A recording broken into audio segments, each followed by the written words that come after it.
So welcome to another installment of Unraveling Religion. I'm your host Joel Lessies, and it is my pleasure to welcome you tonight. And I'm here with Micha Odenheimer, and we're in Nepal, in Kathmandu. You know, I've become a part of a program which is a social justice and volunteer organization, and Micha is the founder. So, Tevel has a dual purpose that I hope are synergetic, the two purposes. It's really to make a bridge and a connection of solidarity between the Jewish people, including Israel, and the poorest populations in the developing world, which is oftentimes the majority of the population. At the same time, we're trying to find really the best solutions to helping populations of the extreme poor communities, and at the same time, we're also introducing young people from around the world to the complex reality of poverty today and its causes, and teaching them that they can both be deeply impacted by this kind of work and also make a big contribution. So this is a kind of Jewish-Israeli platform for working with the extreme poor in the developing world. Our main focus is on rural villages, where we are trying all over the developing world. Rural villages are becoming unsustainable because they're simply not growing enough food for their population, and then there's migration for work, and then there's less people working the fields, and it becomes a vicious cycle. We believe, and we've proven it, I think, that we can help these villages become sustainable places of opportunity, where their community is strengthened, where the production of food grows, where they have new kinds of leadership that will enable them to stay on their land and stay with their culture. And at the same time, we're bringing young people as volunteers, participants. I like to say participants because I feel like volunteers get at least as much as they give, if not more, probably more, out of the encounter. And hoping that they're going to go on to contribute and to create more justice and more equality and more compassion in their home communities. Definitely, this organization grew first out of my reflections I'm a rabbi, but I'm also a journalist, and I started traveling to Africa and then to Asia in the early 1990s. Actually, 1990 was the first time in Ethiopia. And I started reflecting on what was happening to the world, especially as we became one global economy. And to say to myself, okay, what does the Jewish tradition have to say? Like, we've been carrying with us this vision of justice for so long, because it's always been clear to me that a vision of justice, a vision of hope, a vision of a world where every person has dignity, where all of us are connected to each other in solidarity, is really at the core of the Jewish vision, of Judaism's vision. And yet it hasn't been applied in a global way because, it has. It's true. The Jews influenced by Judaism, and also Christians and Muslims influenced by Judaism, have made revolutionary steps in creating a better world. But I come from a more kind of orthodox or traditional background, and the emphasis there has mostly been internal, because sort of the twin dangers of persecution and assimilation have kept the Orthodox world, or the traditional world, kind of turned in and upon itself. But I feel like now we are empowered.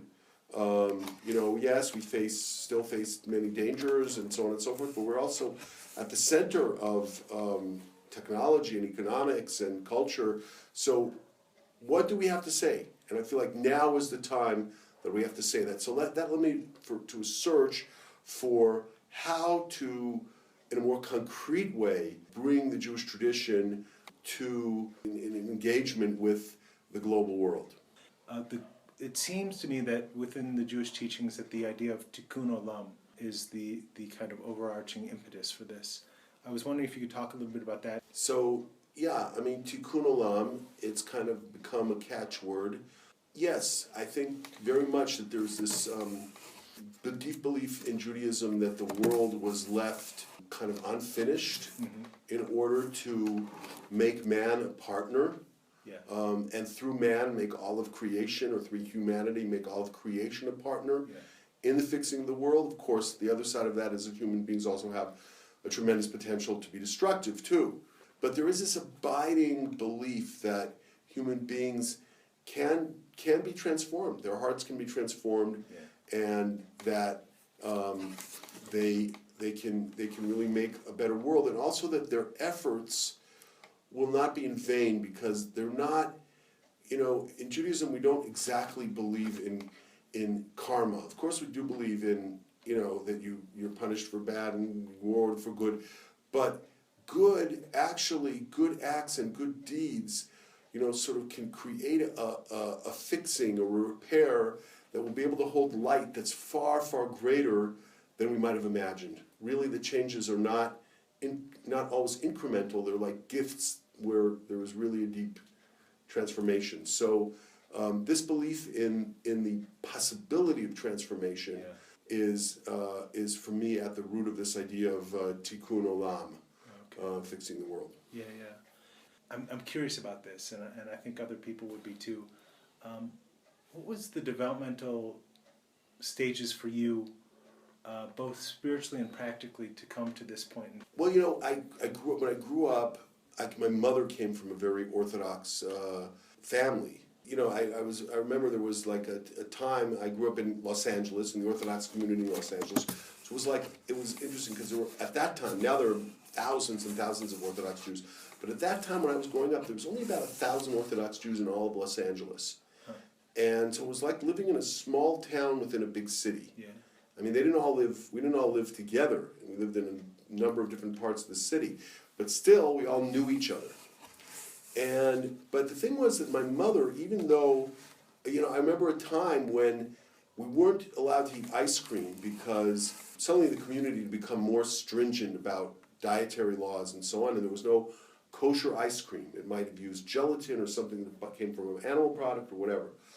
And at the same time, that there were years that we weren't eating ice cream, we also weren't eating grapes and lettuce because my mother would religiously upheld the farm workers' union strike of migrant workers of Cesar Chavez on grapes and lettuce.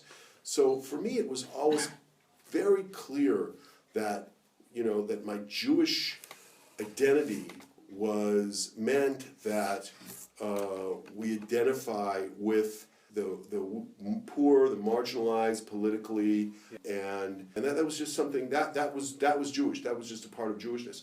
Of course, also I grew up in the kind of post-Holocaust generation. My father was a refugee from Germany, and most of the Orthodox Jews in Los Angeles had some kind of Holocaust background. Okay. And it also made me feel like we had to identify with the fact that the mainstream of power can often be extremely cruel in its in how it wields its power. So that was like at the base. And also I was always very interested in, I was interested in science, but I was also, from a very early age, felt that science was not the only way to look at things. Yeah.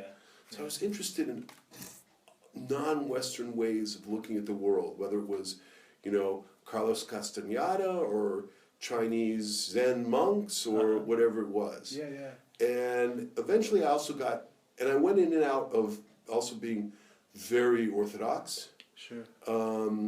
Which was also, kind of part of that alternative. And at a certain point, I got interested in Hasidism and Kabbalah. And that took me, kind of inwards, although I was very, very lucky to find a teacher, Rabbi Shlomo Karlebach, who had a deep love for the Jewish people, but also for all of humanity. And he recognized that there were also holy teachers and holy masters in in other religions. Of course, he was, so admiring of his own teachers and his own tradition, but he also just saw the entire world as one, ultimately. Yeah, it's a profound understanding to understand that as human beings incarnated, that everything seems so separate, that there is separation, but like to understand that it is all kind of a unified experience is a very deep understanding, I think. Yeah, and whenever he would meet anybody, if you go into a shop to buy something, then he would engage the clerk behind the counter and somehow, through joking and through laughing and through lift them up. And I remember he also would talk about, he would say, look, we're here to create a new home for humanity. We're making one wall, but the Tibetans are making another wall, and maybe the Sufis are making another wall, and who knows who. We have to do it together. We each have our unique contribution to make, but the uniqueness of our contribution doesn't require us to say that no one else has to make a contribution. The contrary, we all need to do it together. Yeah. And in fact, even though he was also a refugee from Germany and had actually grown up in Vienna, where at the crossroads, his father was a rabbi, so Vienna was kind of the crossroads where Eastern Europe would meet Western Europe. So he knew many of the Hasidic masters and the Lithuanian Talmudists and so on, and he knew what had happened in the Holocaust and how they'd just been wiped out completely. Yeah. And yet his instinct was to go to those places. Like, for example, he went to Poland, he went to Germany many times. He went to Poland, he appeared on the television in Poland, and he said, look, I'm going to be sitting at this cafe all day. Anyone who wants to come, please come greet me. And all day, people were coming in just to get hugged by him. Wow. Yeah, and he would say like this, he'd say, look, if I had two hearts, I would keep one for hating and one for loving.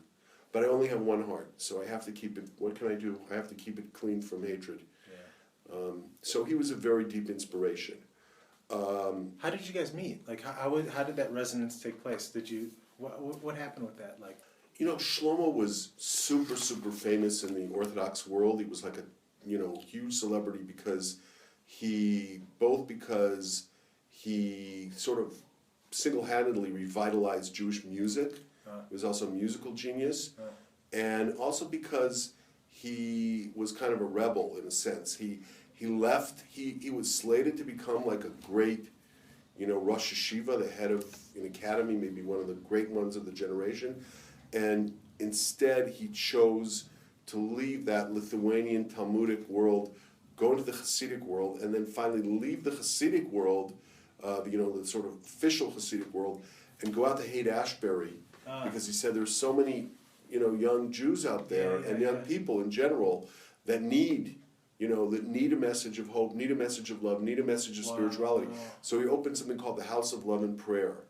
And he was he was criticized by the Orthodox world, which had, especially the ultra-Orthodox world, that had loved him, but because he would hug everybody, men and women, and he was, totally unconventional and kind of an anarchist in his own way. Even though he remained totally, he remained halachic, remained following Jewish law. So he was known. He was a known entity. And when I came to Israel in 1978-79 for the first time at Hebrew University, I went to, he had a group of his followers were living on a moshav, a little village in Israel, and I went there a few times for Shabbat and I saw him. But I didn't really connect till a couple of years later. And actually, I had gone to a yeshiva, I'd gotten interested in Hasidism, and I was studying Kabbalah, and then I had a very, very rough year. And I went to see him on a weekend, and I really experienced a healing that weekend with him. you did. Yeah, at a particular moment. And that connected me to him. And I really spent the next 5 years in New York, where he mostly lived. I mean, he was always traveling, but he lived there more than anyone else, really with a group of people who were just, would hang out with him. And, I also worked, but I studied for my ordination, but I was spending a lot of time, sort of hearing his teachings and praying and singing with him and so on. I was kind of like a Jewish hippie, very devoted to study of Hasidism and to, kind of hanging out and everything beautiful. when I moved to Israel, that's when I started to become more practical. Yeah. And I got married, I started to become more practical. I started to write. I'd always been interested in writing, and that's when I traveled for the first time to Ethiopia in 1990. Yeah. And that trip to Ethiopia really opened my eyes, gave me a sense of how beautiful and magical the non-Western world is, and how flat and deracinated our world can be. And at the same time, I saw this tremendous vulnerability among the people there, among the poor people there. One day they could be fine, the next day they could have gotten sick and really have no recourse and no medical care, or they'd have to, one day something would happen, the kids would have to drop out of school, a young woman would run away from a marriage, impending bad marriage in the village, come to the city, and within a couple of weeks she would be drawn into the life of the bars and have AIDS. I mean, just tremendous vulnerabilities. And tremendous suffering that comes along with that. And tremendous suffering that comes along with it. So both of those, both beauty and also suffering. And I felt, there's this idea that the presence of God, the Shekhinah, the feminine presence of God, went into exile with the Jewish people and was there with them in their suffering. And I felt that also amongst the poor in Ethiopia and Haiti and Somalia and all these places that I went, you could sense a Shekhinah, a special intensity of kind of God's presence. Yeah. Well, there. I mean, that, and also I just want to say that I think that the great suffering creates a kind of great compassion for one another that we identify with when we do suffer greatly. So like the people of Ethiopia or the people of Nepal and the villages, like this suffering creates a kind of generally maybe like a kind of like cohesiveness or compassion for one another or understanding of it definitely does at sometimes. I mean, it does, and I saw that, and it moved me greatly. At the other hand, I don't want to romanticize either poverty or the poor, because there's also tremendous cruelty in that world. Yeah, so by the same token as people can just give what little they have, share what little they have in a way that people who have far, far more would never consider. Yeah. At the same time, people are, sort of forced into situations where they make terrible choices. Yeah, I mean, the prophets are, so passionate and so clear that from God's point of view, attendance to ritual laws or the temple and all of that is really secondary to how we treat each other. And they were so penetrating in seeing past sort of attempts to systematize injustice, to blind ourselves to injustice by creating systematic injustice. And they just sort of saw right through it. And they basically said, look, if you're not seeing the reality of the widow, the orphan, and the stranger, which really just means the poor, the weak, the vulnerable, then nothing. There is nothing, because there's one very strong passage from Jeremiah where he says, to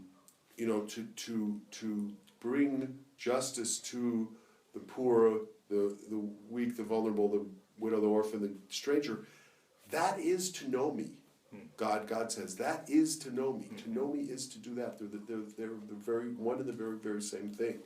And to break that means that I don't even want to hear your prayer. I don't want you to lift them. You can lift your hands up in prayer, but I can't listen. Yeah. Because if your heart is closed, we don't have a relationship. We can't have a relationship. So, I mean, in considering what we've learned about in Tevel, about globalization and power differentials due to like certain economic structures, capitalism being one, it's very interesting that people, we have free will, we're a choice, so it's really kind of interesting that a few things, I think, that One that I have noticed from my own experience that people who have less tend to give more of what they have. Not always, but when they can, they do. Yes. And also this notion of like what you just spoke about with the poor, the marginalized, and being at choice with turning a blind eye and going your own way, or connecting deeply.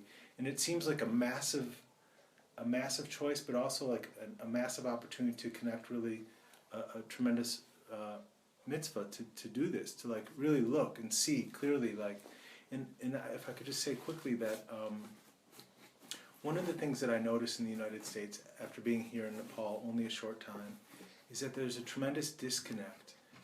There's this like, everything is processed, or there's this disconnect, like our food, we don't really grow our food. We go to the grocery store and purchase it and put it on a table, and we don't see the process behind it. And also, like, everything seems a kind of commodity, and it's an outgrowth, really, of capitalism, I think. That, when I go to the store to buy a toothbrush, I see the clerk, I get the toothbrush, and I give him the money. I see a clerk, he sees a customer, but really here in Nepal, it's something different. It's something much warmer and much more human and much more kind of affectionate and warm, which is a kind of like a greeting, a recognition of the other, a kind of seeing that. I think that one of the things that Tevel has offered me is this kind of opportunity, which is grown out of your history and spiritual progress and vision for things to become kind of corrected or repaired. And so out of that, I wanted to ask you, one of my favorite teachings is the notion of tzedakah. And I wanted you, if you could or wouldn't mind, talking a little bit about tzedakah and its relationship to obligation. What is the relationship between obligation and tzedakah? But tzedakah has this it's righteousness or a kind of obligation to do it, right? I mean, am I misunderstanding or no? No, that's true. Mm-hmm. In fact, in the Talmud, when you say mitzvah, commandment, just without saying which mitzvah, it means tzedakah. It's like the kind of the paramount mitzvah is the mitzvah of tzedakah. And it comes, of course, like charity comes from the word caritas, which means love, where you're sort of doing an act of kindness to the other, which is, of course, beautiful. Tzedakah comes from the word for tzedek, which means, kind of justice or righteousness. It's just the right thing to do. Do the right thing. And I think that, one of the things we see in the Jewish law is that there's something that, yes, we do believe in ownership of private property to some extent and in some circumstances, but there's something that trumps private property. If there's a passage that in Exodus where it says, if your fellow man borrows money and you take as a to insure, you take assurance. Oh yeah. Anyway, you take his blanket. Like insurance, like. Yeah, you take his blanket as like an object that will a guarantee that he's going to pay back. You have to bring that back to him every night, and it simply says because otherwise, what will he sleep with? So the human needs and recognition of human needs is something that trumps the notion of private property. And we see that in many different ways. And ultimately we have to recognize that everything we have is being given to us from God at every minute. Yeah. Tzedakah is very obviously is huge. They say that tzedakah tatzil mimavet, that tzedakah actually saves us from death. There's a story in the Talmud about a man and his wife. It's a famous story where he has the practice, he's like a great scholar and Torah scholar, and he has the practice of throwing these coins into this poor man's home through a pipe every day. And one day his wife comes with him and he throws in the coin, but that day the man inside, the poor man decides, this is the day I want to find out who's giving me these coins.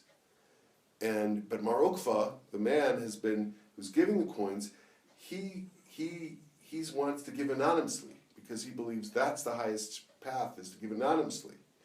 So the man comes out as soon as the coins drop and he runs after Mar Okva. Mar Okva starts running away with his wife, and finally they turn a corner or whatever, they see this big communal oven, okay, where people used to put their bread or whatever, everyone together. So they jump into this oven to escape the man who wants to find out who's giving them the coins. And Mar Okva starts hopping around because the floor is so hot. And he can't stand it. And his wife says, okay, put your feet on me. My feet are fine. Put your feet on mine and stand on my feet. And then Mar Okva, he becomes faint with kind of shame or whatever. He says, "What? Wow, you're greater than me. Look, your feet aren't burned by the fire and mine are." And she says, well, that's because, how do I give tzedakah? I just make a big pot of food, and people come in and out every day, the neighbors, and we talk, and the poor people come in, and we talk, and they help stir the pot a little, and then I ladle them out some food, and it's totally natural. There's no division.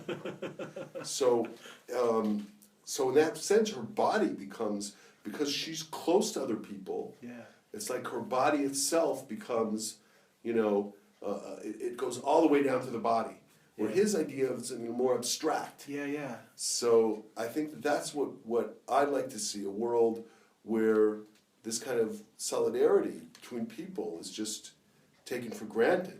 That's a great story, and there's a beautiful kind of harmony between the husband and the wife. That, you know what I mean? That's a great story. So there are a few directions that I'd like to go, and I hope we have the time. But I was just wondering, of all the teachings that you know in Judaism, what's the favorite? What's the most inspiring, or what resonates with you the deepest? It depends on the day. It depends on the hour. I was quoting to you in the group today, one of my favorites, which is from the prophet Ezekiel, where he says, I will take away from you your heart of stone and give you a heart of flesh. Oh yeah, that's a good one. And that idea of a heart of flesh, a heart that can feel, that can really feel, that to me is a special teaching. One of the teachings from my teacher that have stayed with me the last, he says like this. He says, you walk into a restaurant and you buy a plate of soup. He says, so you get the outside of the soup, but you don't get the inside of the soup. If someone who loves you makes you a bowl of soup, serves you a bowl of soup, so you don't only get the outside of the soup, you get the inside of the soup. And then you're not hungry anymore. So he says, what is a miser? A miser is somebody who never really got the inside of what he has. And therefore he can't give it away. He can't give it because he doesn't have it. He doesn't know that he has it. He doesn't know that he has it. He didn't have it. Like maybe his parents weren't looking at him when they were giving it to him. Maybe he didn't see God looking at him when he got whatever he got, so he can't give it away. But then there's something else.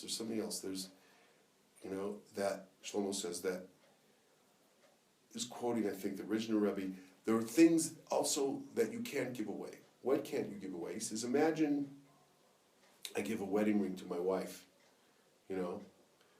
and the next day I come and see she doesn't have the wedding ring. So I say, what happened? She said, well, a vendor came to the door, I didn't have any money, so I gave him my ring.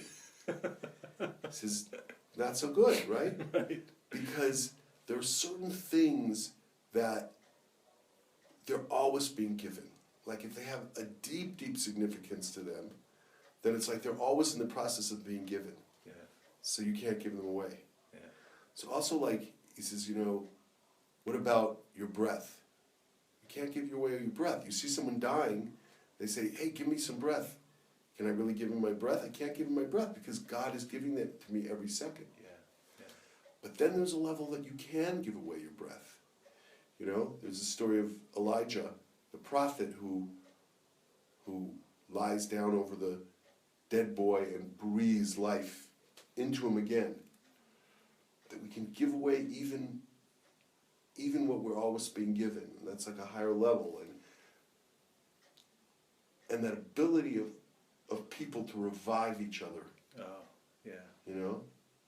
Like, what is a true friend? Is a true friend somebody who, I don't know what, tells us how terrible we are and what we have to fix and everything? I mean, that could be good. But a true friend is really someone who revives us. Who revives us. Yeah. I don't know, I have a lot of favorite teachings. I can, Sure, yeah. So the structure, let's turn it back to Tevel. Mm-hmm. And I know that I'm a fan of world's religions, and Rumi's a favorite. And Rumi says that we're each created for a specific kind of work, and the desire for that work is placed in our heart. And so, just like, where does Tevel work, and like, what is the process that it has become to what it is today? So, when I first started Tevel, I saw it as a platform to bring young people from Israel and from the Jewish world to places like Nepal in order to, and give them that experience. So at the beginning, like the first couple of cohorts, people would come, we would have an orientation somewhat similar to the one you have today. And then people, according to their interests, we would help place them in various organizations or institutions, mostly in the city. So there was a lot of work with street children organizations, with schools, public schools, with orphanages, with human rights organizations. But we began to see, first of all, that just placing people as interns in organizations wasn't very sustainable. We were sort of outsourcing the question of what do you do with people, volunteers, want to volunteer and want to give, but they don't have the language, they don't have the knowledge of the culture, et cetera, et cetera.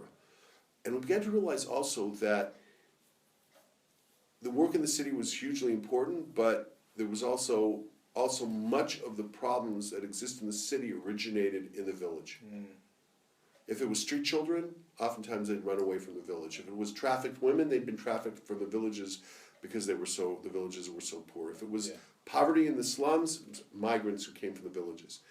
And we began to believe that we can do a lot more if we could get to those villages and really make them sustainable and transform them using agriculture, education, and all the tools at our disposal. Yeah. And also that to do that we needed to develop our own Nepali staff and our own Nepali local organization. Yeah, which is? It's called Nyaksansar, which means Tevel B'Tzedek in Nepali. Yeah. So it's really grew out of our own staff. I mean, we created Nyaksansar.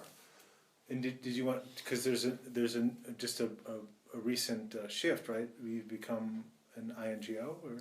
Yeah, I mean, we've all an international NGO. We've always kind of been functioning as the same as an INGO, but we didn't feel, we're a young organization, we didn't feel we were ready yet because you have to submit a 3 to 5 year plan, you have to commit to a certain amount of money. So we've been talking about becoming an INGO for probably 4 years now, and now we finally have done it. And a key person in this whole development of Tevel B'Tzedek Nyaksansar is Dr. Bishnu Chapage, who is Nepali. When I first decided that I wanted to work in Nepal, so someone pointed him out to me in Israel and said, this is the head of all the Nepalis in Israel. And he'd spent 11 years in Israel, got his PhD in plant science at Ben Gurion University. And we were very lucky to have him agree to come back and to head the organization here. Yeah. So he's kind of a key link. Yeah, and a very kind and brilliant man. Yeah, definitely. So yeah, and then the other countries that you work in. So we worked in Haiti for about 5 years after the earthquake, together with an organization called Israel, which was funding us. And now we work in Burundi, which is one of the poorest countries in Africa, and suffered a devastating civil war for 30 years. And we're out there in the villages, and really, as far as we can tell, the only, sort of Western organization that actually lives in the villages itself, in a remote village area, and works in the village area. So this just began. We've just been in Burundi for about a year. I first of all believe very much in quality, like especially in this kind of work. Yeah. That before expansion, getting the model right is of paramount importance. So of course we've expanded. I mean, in the first few years that we were doing this model of working in the villages, we spent 4.5 years working in 2 village areas, and we were working all together in each place with about, 400, 500 people. Now in the new area we are working in, we're working with more like 5,000 people, so there is an expansion. Yeah. In terms of expanding to other countries, I mean, we think that we're trying to connect with other projects. There's a project in India that that is sort of coming under our wing to a certain extent. We may also do different kinds of things. So it's possible that we'll partner with another Israeli organization in order to create a kind of alternative educational outpost for travelers. Sort of a different kind of a Chabad that would present to Jewish and Israeli travelers a vision of social and environmental justice and compassion and relationship to the places that they were in. So that's possible. I'm kind of like, I don't know if it's good or bad, but I'm not the man for like the 5-year plan or the 10-year plan. I really believe, I am in the villages we're working in. We have to plan, and we have to, we want to leave the village area we are, when we hope that by the end of another 3 years, 4 years, that the village will be growing enough food to sustain itself the entire year, and that we'll leave leadership, women's leadership, and youth leadership, and so on and so forth, that can sustain itself. But in terms of the organization, I really believe that opportunities present themselves, and that if we deepen the work, and the quality of the work will be directed in which way to go next. And then one of the things that I really feel is important is to speak about like how practically, like we spoke a little bit about agriculture and such, but like really, like I think that many people, or at least I know I would be, and many of my friends would be curious about how are we making changes with like women's issues in Nepal and children, like education. So like I just was wondering like so first of all, women in the places where we work often have never been part of a group before, and have never been asked, you as an individual, talk about your life, talk about your dreams, talk about your problems, share, and it's really about, it's about the group, but it's also about you. Yeah. You're not just there to be a daughter, to be a wife, but you're there, you as an individual are really important. Yeah. And that's a huge change for many women. So in the villages where we've worked, it's amazing the transformation of the women. Is it? Could you give maybe like a small example or a little example? Just a small example, that in the village we were working called Madabesi with a population called the Dunwar Rai, a very marginalized fisherman's caste that had lost the fish. Their fish were no longer in the river. But when we got there, the women were literally unable to look you in the eye, and really were afraid to speak their mind, and now they are an integral part of the leadership of the community, and that's just a huge change. Yeah. So, in addition to that, that I'd say is the most important thing. Yeah. But in addition to that, we work on things like literacy and on women's health, reproductive health. Yeah. In the area, what we're doing is we're developing leaders so that the groups, by now we're moving into the second year in Ronnie Chop. Yeah. Second year or the third year? The third year in Ronnie Chop? Third year in Ronnie Chop. We're moving into the third year. So we're now working with in the women's groups, the women themselves. We've identified women with leadership to potential, and they're becoming the guides of the women's group. So after we leave, the women's groups will continue. Wow. And it's the same thing with the youth groups, is that we create, the model of youth movements. We create sustainability by having guides. So the 13-year-olds are guides to the 8-year-olds, and the 16-year-olds are guides to the 13-year-olds. Yeah.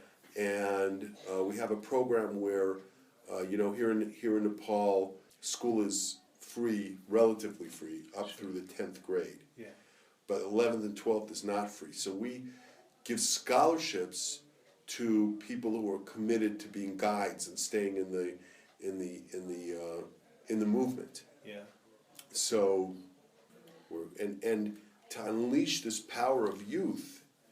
Just all that human potential. That's just I think about it like in the how our education system in America has failed, like the inner city and like just across the board, but in the inner city and all that like beautiful potential, all that beautiful imagination and intellectual capability and ability and potential. So you're tapping into that, which is really something that is quite phenomenal. 900 young people in our youth movement. Oh. So.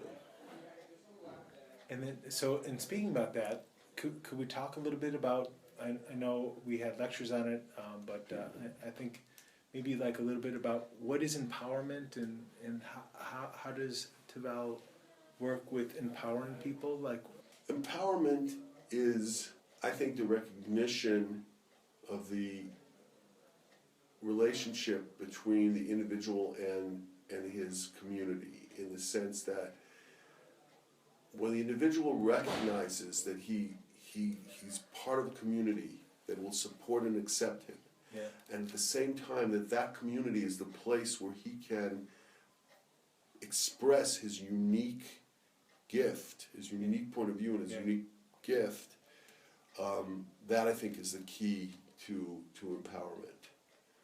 Because so many times we either feel cut off and don't feel supported by others, or we feel swallowed up by others. And to create that relationship where the community and the group is actually supporting people to give what they uniquely have to give, that I think is the key. Which is what we initially began with, right? Which was what? How do we say it in Hebrew? Tzelem Elohim. Yeah, yeah. Could you talk a little bit about that? About the Tzelem Elohim? Yeah, yeah. So the idea of Tzelem Elohim, that man is made, human beings are made in the image of God, is a very influential idea in Judaism, and it's had many different interpretations. But for me, the interpretation that has the most resonance is the idea that and it's already in the Talmud in the interpretation where it compares. It says that whereas the kings used to like make coins with their own face, with their face on the coin. I guess like we have George Washington on the dollar bill. So the Midrash says that the difference between God and those kings is that when God puts his image on man, so every single person is absolutely unique. Their face is absolutely unique. Whereas with the king, all the coins are exactly the same. So that Tzelem Elohim is this, is sort of our soul shining out. Sort of the infiniteness and the uniqueness of each person. Really recognizing that in some way we encounter the divine in other people. Yeah. And for me, key teaching is that we also have a responsibility to others, because even though each person is made in divine image, that sense of the divine, how able is he to own that and to project that and to live that, also depends on the kind of attention and the kind of respect and honor and love that we give them. And when we give more, then they're able to shine more. In every situation, there's an inner spark that we can, sort of make glow, raise it up. Micha, are there other things that you'd like to touch on? Is there anything that you'd like to convey about anything at all? I just want to say that, part of the whole thing for me is that I feel like the Jewish people have to go through a healing, that part of what needs to heal for us is our relationship to other peoples. Yeah. And for me, this is also about that. It's like sort of a healing for the Jewish people. It is what you were talking about, which was going deeply into something and really doing it thoroughly to the best of your ability. We have a compassionate interaction with one another. As we know through the Hasidic teachings, it radiates outwards and opens the doors in unseen ways for other people to do the same. So Tevel is doing this in this way too, that it's creating a model in an unseen way and in a seen way. And I know that I want to thank you for this time, Micha. Oh, no problem.